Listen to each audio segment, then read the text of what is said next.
how did Iwamoto edge out the Speaker of the House? Political analyst and former State Representative Patrick Branco says in part it shows how tired voters are of the establishment. Well, that district number 1 is very difficult to campaign in. It's a lot of high rises, so it's going to be a heavy mail. So that's where Speaker Saiki had the advantage of that he had the ability to mail more, be able to reach. But also Kim Koko Iwamoto also has a lot of money as well. So that's where she kind of was able to neutralize him in that sense. Also, this is the third time that Kim Koko Iwamoto is facing Speaker Saiki.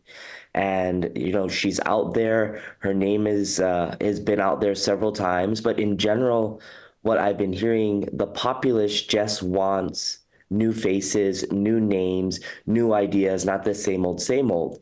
And so this is going to be a very big upset because Speaker Saiki was a long time elected official, sometimes painted as moderate, but when he started, he was one of the only legislators to vote for gay marriage. So it was very progressive when he started. And so I think that's going to be a very interesting when it comes to the reorganization of the State House. Yeah. So what happens? Because he is the Speaker of the House. I mean, does the replacement start immediately? How does that work? So there's already been phone calls from some of my former colleagues about some names that are circulating, and most likely there will be a new speakership that comes up pretty quickly here.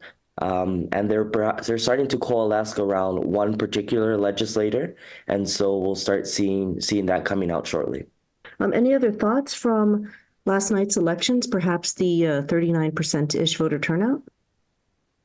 This was low voter turnout, right? 39% compared to other years, 2022, 340,000, 2020, 400,000. You also have to remember in 2020, this is the first time we did mail-in voting, very new, exciting to the general electorate. Also, everyone was home at the same time, so people were much more interested. But we're seeing now a decline.